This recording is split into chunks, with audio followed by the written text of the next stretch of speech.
आओ जी स्टार्ट करते हैं हमारी क्लास 11th का नेक्स्ट टॉपिक जो फर्स्ट यूनिट का ही है दैट इज बिजनेस रिस्क। ठीक है ना। अब आपको ये बात पता है कि बिजनेस के साथ रिस्क जुड़ा हुआ है। क्या है ना, कहते नहीं है कि profit is the reward of business होगा और रिस्क उसके साथ जुड़ा हुआ होता है। मतलब कुल मिला के कहने का मतलब ये है, यहाँ पर जो हम समझना चाह रहे हैं वो ये है कि अगर हम बिजनेस चला रहे हैं तो हमें ये बात पता है कि बिजनेस एक ऐसी एक्टिविटी है जहां अनसर्टेन है। और इस ये वर्ड मैंने आपको ऑलरेडी पहले भी समझाया था। अनसर्टेन मतलब अनिश्चितता, अनिश्चितता मतलब कल को क्या होने वाला है हमें नहीं पता। तो बिजनेस में भी यही चीज चल रही होती है, हमें कल को क्या है नहीं क्या होने वाला है हमें नहीं पता। कुछ भी हो सकता है, बिजनेस में प्रॉफिट हो सकता है भर भर के, या हो सकता है बिजनेस में बहुत बुरा लॉस भी हो जाए।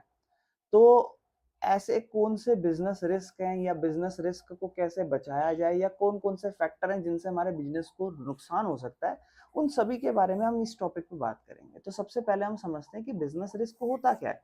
तो बिजनेस रिस्क का मतलब है पॉसिबिलिटी, मतलब पॉसिबिलिटी किसी चीज के होने का चांस।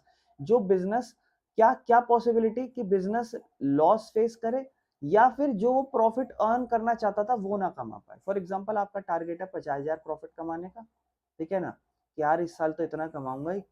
तो मान लो या तो आपका बिजनेस का बिल्कुल लॉस हो जाए या फिर आप जितना चाह रहे थे उतना ना हो पाए, फॉर एग्जाम्पल 30,000 का ही प्रॉफिट हो पाए। तो this is called business risk. कि बिजनेस रिस्क मतलब भाई किसी भी चीज में दुख, दुर्घटना। क्या दुर्घटना? भाई बिजनेस है तो बिजनेस की क्या दुर्घटना कि बिजनेस में आप प्रॉफिट चाह रहे थे वो ना हो, या जितना प्रॉफिट चाह रहे थे उतना ना हो। वही तो बिजनेस का रिस्क है ना। आप किसी भी चीज में रिस्क क्या कहते हो कि जो आप चाह रहे हो वो ना हो, वही तो रिस्क है। ठीक है ना। तो बिजनेस रिस्क क्या है? एक चांस है कि भैया कल को लॉस हो जाए, या अनसर्टेनिटी इन प्रॉफिट्स, मतलब अनिश्चितता हो जाए प्रॉफिट्स में कि कल को क्या हो रहा है हमें पता नहीं चल पाए। अब बिजनेस रिस्क के टाइप्स कहता है, दो टाइप के, स्पेक्युलेटिव रिस्क, प्योर रिस्क। मतलब समझते हैं, स्पेक्युलेटिव रिस्क एक ऐसा टाइप है जहां पर where there is a possibility of gain, मतलब जहां पर हो सकता है कि मतलब आप रिस्क ले रहे हो। अब रिस्क में क्या होता है, रिस्क में लॉस भी हो सकता है या फिर उतना प्रॉफिट नहीं हो सकता, या हो सकता हो भी जाए। तो ये ऐसा रिस्क है जहां आप रिस्क ले रहे हो तो कोई पूछे कि कौन सा रिस्क ले रहा है तो आप कह रहे हो मैं स्पेक्युलेटिव रिस्क ले रहा हूँ। मतलब ये कौन सा रिस्क है? ऐसा रिस्क जहां पर शायद फायदा हो जाए, गेन हो जाए, या लॉस हो जाए, या कुछ भी ना हो। मतलब रिस्क लिया, शायद नुकसान भी हो सकता है और शायद फायदा भी हो सकता है। लेकिन अगर वहीं मैं बात करूंगा प्योर रिस्क, जहां पर ओनली पॉसिबिलिटी ऑफ लॉस और नो लॉस, मतलब या तो नुकसान होएगा या फिर नहीं होगा, लेकिन प्रॉफिट की बात नहीं हो रही यहाँ पे। There is no chance of gain, वो प्योर रिस्क है। समझ में आ गया? तो एग्जाम्पल की अगर हम बात करें, जैसे फॉर एग्जाम्पल यहाँ पर आप उम्मीद कर रहे हो प्रॉफिट की। अब business invest in a new product, नए प्रोडक्ट में इन्वेस्ट कर रहे हो तो आपको क्या पूरा पक्का पता है फायदा नहीं होगा? नहीं हो सकता है, नुकसान भी हो सकता है। या हो सकता है अगर वो प्रॉफिट करा, मतलब सक्सीड हुआ तो प्रॉफिट, फेल हुआ तो लॉस, और मे बी ओके हुआ तो ना फायदा ना नुकसान। लेकिन प्योर रिस्क ऐसा है जहां पर सिर्फ लॉस का ही नुकसान है, मतलब कोई फायदा तो हो नहीं सकता। मोस्टली ये अनएक्सपेक्टेड या अनवांटेड सिचुएशन होती है। मतलब ये सिचुएशन क्या आप चाहते हो जाए आपके बिजनेस में? नहीं, अनवांटेड है। और क्या आप उम्मीद कर रहे हो उसकी? नहीं, ये अनएक्सपेक्टेड है, एकदम से हादसा हो जाना। कि अब आप देख रहे हो कि अब तो जैसे मान लो कहीं पे नुकसान हो गया है या होने वाला है, या फॉर एग्जाम्पल कहीं आपका कोई कहते हैं आपने कहीं डिलीवरी रख रखी थी कि आप दुकान चलाते हो और डिलीवरी वाले ने गाड़ी ठोक दी। तो अब आप क्या सोच रहे हो कि या तो उसको बिल्कुल नुकसान ना हुआ होगा या फिर उसको बिल्कुल नुकसान हो गया होगा। तो या तो नो लॉस या फिर लॉस, कि उसको वो कोई फायदा नहीं करके आ जाएगा आपको। और उसको कोई लॉटरी लग भी जाएगी, उसको कोई सोना चांदी मिल जाए अपने घर ले जाएगा, वो आपको नहीं देगा। एग्जाम्पल जैसे एक फायर ब्रेकआउट हो जाए आपकी फैक्ट्री में, तो सिर्फ ये ओनली लॉस है, इसमें कोई फायदा तो नहीं होगा। आग लगने से आग लगी वाह पैसा आएगा, ऐसा तो है नहीं। अगर फायर नहीं लगी तो गेन भी नहीं होगा, इट जस्ट नॉर्मल। समझ में कोई दिक्कत तो नहीं। अब हम बात करते हैं नेचर ऑफ रिस्क की, रिस्क किस स्वभाव का होता है। तो रिस्क पहला स्वभाव लिखा हुआ है अनसर्टेन है, मतलब अनिश्चितता। क्या बिजनेस में आपको पता है कि कल क्या होगा?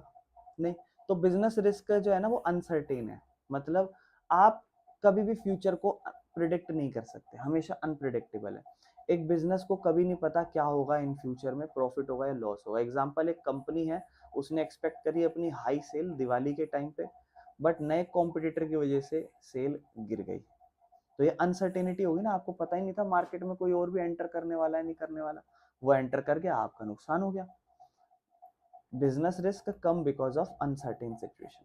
बिजनेस रिस्क आता भी तभी है जब अनसर्टेन सिचुएशन हो जाए, अनिश्चितता हो जाए, कुछ ऐसी चीज हो जाए जिसको आपने उम्मीद ही नहीं करी थी।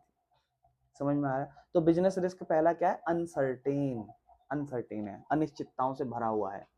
दूसरा, बिजनेस रिस्क का नेचर है कि यहाँ पर हमेशा चांस रहता है बिजनेस, अब बिजनेस का जो रिस्क है वो क्या है कि भैया यहाँ पे हमेशा चांस रहता है क्या होने का? लॉस होने का। रिस्क मतलब always a chance of loss, क्योंकि जब भी आप रिस्क लेते हो इसका मतलब हमेशा लॉस का चांस बना हुआ है। एक बिजनेस हो सकता है कम प्रॉफिट कमाए या पूरा लॉस कमा ले। एग्जांपल, एकदम से आग लग जाए दुकान में तो इससे तो टोटल लॉस हो सकता है। तो पॉइंट क्या रिमेंबर हम याद रख सकते हैं कि रिस्क हमेशा लिंक होता है chance of not getting expected returns. तो पहला फीचर मतलब नेचर कि बिजनेस रिस्क किस स्वभाव का है? बिजनेस रिस्क स्वभाव का है अनसर्टेन, कि कल को क्या होगा हमें नहीं पता। या फिर दूसरा कि यहाँ पर पॉसिबिलिटी है लॉस की, पॉसिबिलिटी ऑफ लॉस मतलब कि रिस्क है तो जायज बात है चांस है लॉस होने का, ये दूसरा पॉइंट। तीसरा, डिफरेंट कारण। क्या बिजनेस नेचर जो है बिजनेस रिस्क के, क्या उसके एक ही कारण? नहीं, बहुत सारे कारण है भाई। नेचुरल, प्रकृति, आग लग जाए, बाढ़ आ जाए, है ह्यूमन, इंसान स्ट्राइक कर ले, कोई चोरी कर ले, आपके एम्प्लॉय जो भी काम कर रहे हैं वो स्ट्राइक पे आ जाए, स्ट्राइक पाएंगे, हमारी मांगे पूरी करो पूरी करो, आपकी कंपनी नुकसान में आ जाएगी, काम नहीं हो पाएगा। इकोनॉमिक मतलब मार्केट में प्राइस चेंज हो जाए अपने आप ही। इसको प्रॉपरली पढ़ेंगे आगे, ये इंपॉर्टेंट है और इसी से क्वेश्चन आते हैं, ध्यान रखना। पॉलिटिकल मतलब कानून, सरकार कानून बदल दे तो आपके चेंज आ जाएगा। टेक्नोलॉजिकल मतलब आपकी मशीन आउटडेटेड हो जाए जो आपने अपने बिजनेस में रख रखी है। तो इंटरनल और एक्सटर्नल फैक्टर रिस्क बनाते हैं। तो डिफरेंट कॉज मतलब जो रिस्क है ना वो इंटरनल भी प्रभावित हो सकता है, एक्सटर्नल भी प्रभावित। तो इंटरनल मतलब आपके बिजनेस के खुद के अंदर, एक्सटर्नल मतलब बाहर के फैक्टर जिसे आप कंट्रोल नहीं कर सकते। बाकी अगला नेचर क्या कहता है? कहता है जो रिस्क है ना उसका डिग्री मतलब कितना ज्यादा कितना कम वो वेरी करता है। वेरी मतलब चेंज हो सकता है। कुछ बिजनेस ऐसे होते हैं जिनमें ज्यादा रिस्क लेना पड़ता है तो किसी में कम लेना पड़ता है। तो ज्यादा रिस्क लेना पड़ेगा तो ज्यादा लॉस होने का चांस है, कम रिस्क है तो फिर कम लॉस होने का चांस। एग्जांपल, एक टॉय शॉप का कम रिस्क है, जहां पर स्टॉक ट्रेडिंग कंपनी है उसको ज्यादा रिस्क है।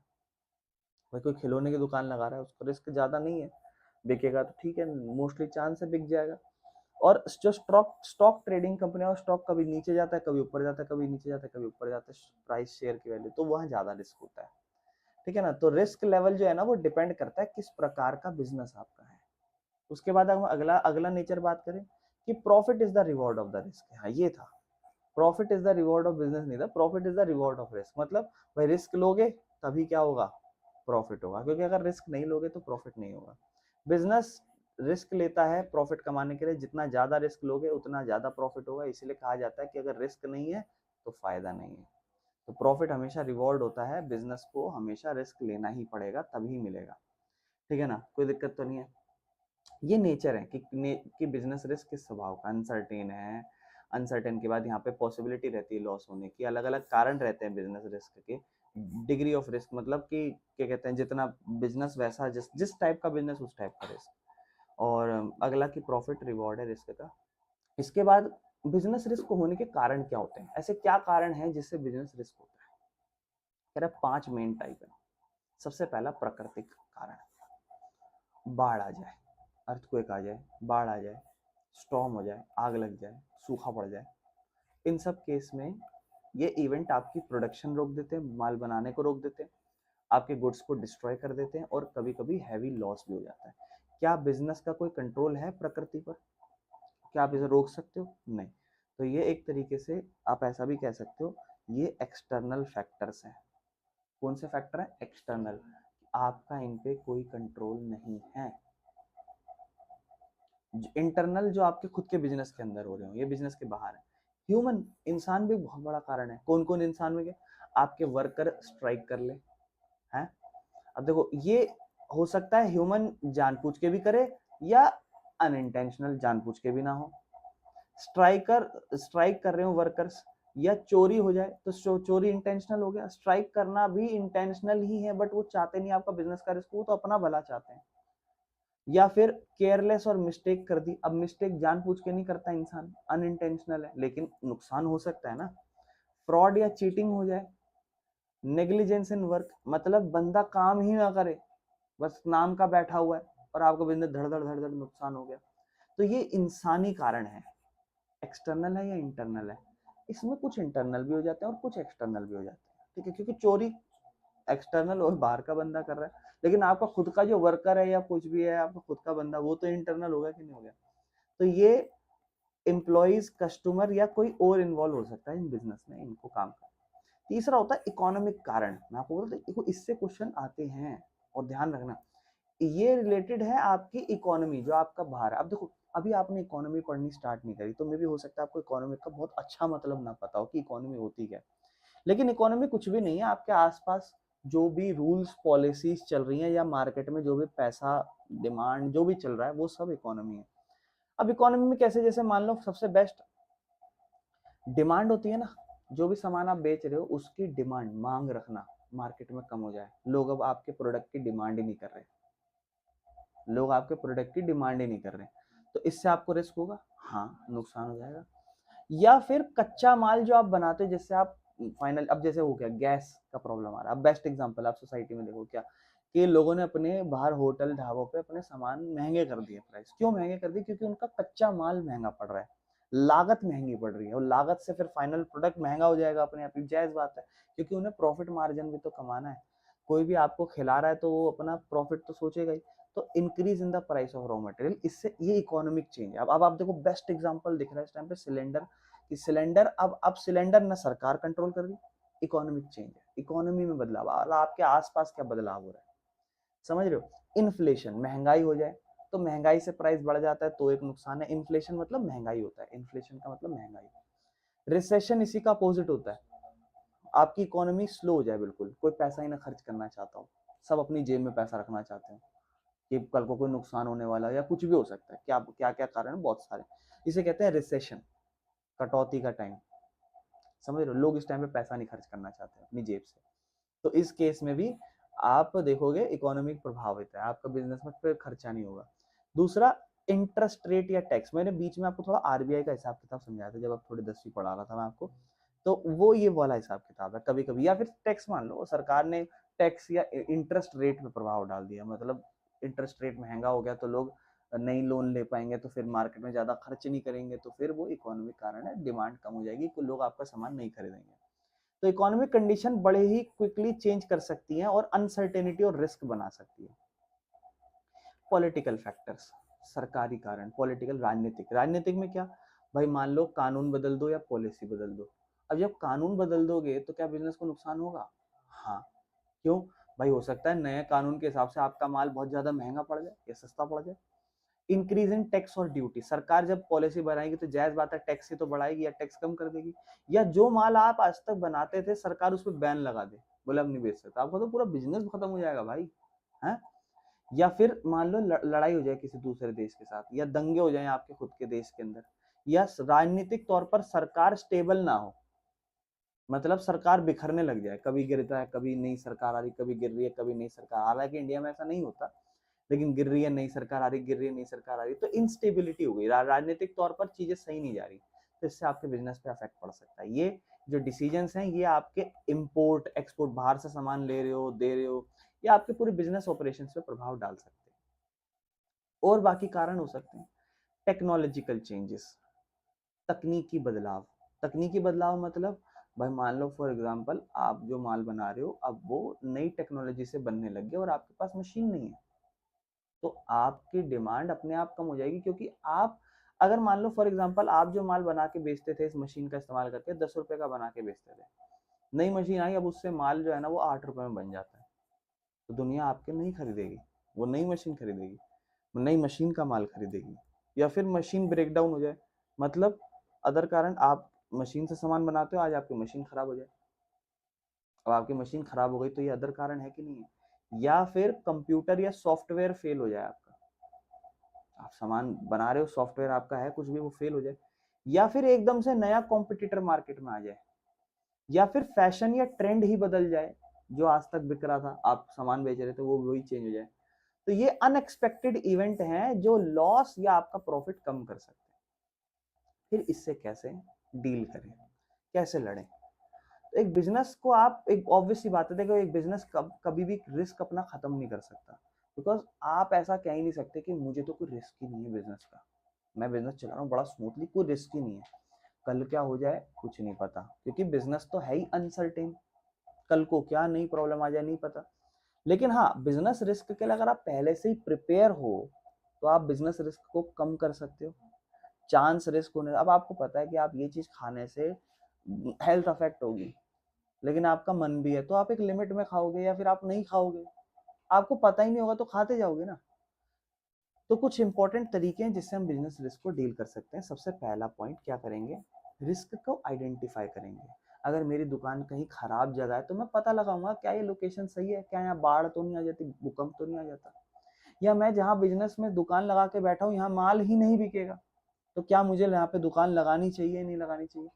तो अपने रिस्क को आइडेंटिफाई करना कि this is my business and इसके आसपास आने वाले इंटरनल और एक्सटर्नल क्या क्या फैक्टर्स हैं, कहां कहां से रिस्क हो सकता है, उसके बारे में सोचना। सबसे पहला पता लगाना कि कौन सा बिजनेस हमारा रिस्क फेस कर सकता है। जैसे रिस्क आग लगने का डर है क्या, डिमांड कम होने का डर है क्या, चोरी होने का भी डर है क्या। तो आप प्रॉब्लम को फिक्स नहीं कर सकते जब तक आप जानोगे ही नहीं। तो पहले बिजनेस रिस्क को पता लगाना कि मेरे बिजनेस को रिस्क क्या है। रिस्क पता लग गया कि हाँ मुझे लग रहा है कि ये शायद 2-3 रिस्क है। अब इन रिस्क को आप क्या करोगे, एनालाइज करोगे, स्टडी करोगे उसके बारे में, उस रिस्क को समझोगे। मतलब आपको लग गया 3 रिस्क है, आपको पता चला। मतलब फॉर एग्जांपल आरुषि बिजनेस चला रही है, ठीक है ना, और आरुषि को लग रहा है बिजनेस में डर कि क्या करना चाहिए क्या नहीं करना चाहिए। तो आरुषि ने क्या करा, नुरफ्शा को बुलाया। नुरफ्शा एक बहुत ही ज्यादा ऑफिसर है और अच्छी पोस्ट पे, इसका काम है रिस्क पता लगाना। तो नुरफ्शा ने इसके बिजनेस का रिस्क पता लगाया। इसने कहा भाई 3 तरीके के बिजनेस रिस्क है। अब ये क्या कहेगी कि मुझे इसको एनालाइज कराओ, मतलब समझाओ। तो इसको समझाएगी कि देख तेरे इतना बड़ा रिस्क है इस चीज का, ये ऐसे हो सकता है, इसका प्रभाव तेरे बिजनेस में ऐसा पड़ सकता है, और अगर तू अच्छा प्लान नहीं बनाएगी तो तू कंट्रोल नहीं कर पाएगी। तो तुझे अच्छा प्लान बनाना है, बिजनेस रिस्क को कंट्रोल करना है। फिर क्या होगा, फिर ये इसको कहेगी ठीक है प्लान बना दो। फिर नुरफ्शा इनको एक मैनेजमेंट प्लान बना के देगी, एक प्रॉपर प्लान बनाएंगी कि क्या होना चाहिए, what to do if the risk happen, अगर रिस्क हो जाए तो क्या करना चाहिए, क्या एक्शन लेने हैं तुम्हें, कैसे क्या क्या संसाधनों की जरूरत पड़ेगी। और प्लानिंग जो होता है वो बिजनेस को रेडी करेगा हर सिचुएशन पे। अब इसके बाद मान लो उन्हें पता चला तो वो कहेंगे भाई इंश्योरेंस ले ले, फायर इंश्योरेंस ले ले, थेफ्ट इंश्योरेंस ले ले, नेचुरल डिजास्टर इंश्योरेंस ले ले, एक्सीडेंट इंश्योरेंस ले ले, इस तरीके से। या फिर अपने बिजनेस को डाइवर्सिफाई कर दे, मतलब बांट दे, बांट दो, डाइवर्सिफाई कर दो। एक ही डिपेंड मत रहो प्रोडक्ट या मार्केट पे। एक दुकान लगा रहे हो, 2-3 आइटम बेचो, एक ही आइटम मत बेचो। एक नुकसान देगा तो कोई नहीं, 4 तो हैं। मार्केट को डाइवर्सिफाई कर दो, बिजनेस को डाइवर्सिफाई कर दो, अच्छा डिसीजन लो, है ना, इन्फॉर्म्ड स्मार्ट डिसीजन लो डेटा के अकॉर्डिंग। ऐसे नहीं मुंह उठा के कुछ भी सोचा और वही महसूस कर लिया, महसूस प्रॉपर बकायदा डेटा उठाओ, रिसर्च करो, एक्सपर्ट्स की एडवाइस लो जैसे नुरफ्शा। अवॉइड करो risky decisions without full planning, मतलब बिना प्लानिंग के कोई भी रिस्की डिसीजन मत लो। अगर आप कोई डिसीजन लेना चाहते हो अपने बिजनेस में तो पहले देखो क्या उसमें कितना रिस्क है, और लगातार अपने आप को रिव्यू और अपडेट करते रहो, चेक करते रहो टाइम टू टाइम कि क्या भाई। ऐसा नहीं है ना एक बार सारे एक्शंस ले लिए और फिर उसके बाद 2 साल तक सो गए, पता चला 1 महीने तो सब सही रहा, 1.5 महीने बाद नुकसान हो गया। बोले बुलाओगे नुरफ साहब तूने ये, तो बोला भाई अपडेटेड तो रहती लगातार, रिव्यू तो करती रहती, चेक तो करती रहती कि मैंने ठेका थोड़ा ना ले रखा है, मैं तो बस तुझे रिपोर्ट देगी ये फैक्टर है, लेकिन टाइम टू टाइम तुझे तो अपडेट रहना पड़ेगा। और अपने एम्प्लॉयज को ट्रेन करो कि इमरजेंसीज को कैसे हैंडल करना है, मिस्टेक्स को कैसे कम करना है, सेफ्टी रूल्स कैसे फॉलो करने हैं। तो ये चैप्टर हमारे यहाँ पे कंप्लीट हो जाता है।